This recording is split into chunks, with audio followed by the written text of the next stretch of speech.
क्या छोटे छोटे बच्चों को हम कहीं भी भगवान नाम जपने के लिए प्रेरित नहीं करते? थोड़ी देर बैठ के भगवत चर्चा सुनो, थोड़ी देर बैठ के तो उसके अंदर दैवी संपदा आएगी। हम गंदे दृश्य दिखाएंगे, आपस में सावधानी नहीं रखेंगे, गंदी बातें करेंगे तो संस्कार बन रहे हैं, वही आगे चल करके आसुरी भाव को प्राप्त हो जाता है। बच्चों को कैसी कैसी बातें सिखाई जाती, तभी उनका जीवन अमंगलमय हो जाता है, अपवित्र हो जाता है। और ऐसा है जैसा आप संस्कार डालोगे बच्चों के ऊपर वैसे ही प्रभाव पड़ता है। ऐसे बच्चे हैं, छोटे छोटे बच्चे हैं, चतुरासी जी 50-50 पद चतुरासी जी के याद, पूरी चतुरासी जी याद है। क्यों? उनको ऐसे संस्कार मिले, उनमें रुचि हो गई। अगर गंदे संस्कार दोगे तो गंदी भावनाएं प्रकट होंगी। ये बहुत ध्यान देने की बात है। सब माता पिता को चाहिए कि बच्चों में दैवी संपदा के संस्कार डालें, वो आगे चलकर धर्मात्मा पुरुष बने, देशभक्त बने, भगवत भक्त बने, माता पिता के भक्त बने। ऐसे उनमें पवित्र संस्कार डालिए। जब तक शास्त्र स्वाध्याय नहीं होगा, भगवान नाम जप नहीं होगा, जब तक प्रभु की आराधना नहीं होगी, तब तक उसमें दैवी संपदा आने वाली नहीं। आसुरी संपदा आएगी तो आपको ही बुढ़ापे में पीटेंगे। सच्ची बात समझ लीजिए, जीवन भर मोह किया है तो बैठ के रोगे कि एक बार तो लड़का बहू हमारी तरफ देख लेते, लेकिन लड़का बहू कार में बैठे हो, जा रहे हैं होटल में खाने, और तुम वहां मच्छर तुम्हें खाएंगे बैठे बैठे। सावधान रहो, अभी से संस्कार उनको डालो भक्ति की, भगवत अनुराग के। लोगों को लगता है अगर भजन के लिए कहेंगे तो कहीं बाबा जी न, अरे बाबा जी बनना खेल तमाशा समझते हो क्या? बाबा जी कोई बहुत माता पिता जब तपस्या करते हैं, कई जन्मों से करते हैं, तब उनके गर्भ से भगवत अनुरागी पैदा होते हैं। बेस रख लेना बात अलग होता है। लोग समझते हैं कि बच्चा अगर राधा राधा 2 माला जपेगा तो उसकी पढ़ाई में बाधा पड़ेगी। नहीं, अगर वो भगवान नाम जप करेगा तो उसकी बुद्धि पवित्र और प्रखर हो जाएगी। वो जिधर जाएगी बुद्धि उधर बहुत बढ़िया काम करेगी।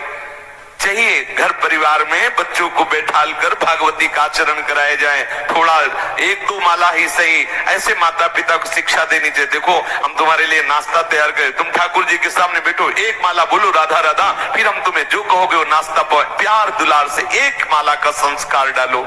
उनकी बुद्धि बहुत तीव्र और पवित्र होगी। जो जिधर लगाओगे, भाई ऊर्जा शक्ति है, जिधर लगाओगे। आप सांसारिक पढ़ाई में लगाओगे तो बहुत अच्छे विद्यार्थी बनोगे, आप संयमी बनोगे, आप जितेंद्री होगे, आप धर्मात्मा होगे। हमारी यही समझ में नहीं आता कि कैसे माता पिता हैं जिनके बच्चे शासन में नहीं रहते। हाँ माता जी, बहुत कष्ट होता है। बच्चे, एक माँ कह रही थी कि हमारे बच्चे मांस लाते हैं, मांस बनाते हैं, मांस खाते हैं। ये तुम्हारी कमी है। हमारे प्यार और हमारे शासन में इतनी सामर्थ्य होनी चाहिए कि हमारे बच्चों का मतलब होता है जैसे कुम्हार चाक में रख करके मिट्टी को रूप देता है ना, माता पिता वही हैं, कुम्हार हैं। बच्चे को जैसा चाहे। गर्भ में उपदेश मिला प्रहलाद जी को नारद जी का, तो महान भक्त बन गए। एक उधर जन्मभूमि की तरफ एक सुल्ताना डाकू हुआ, बहुत नामी डाकू था।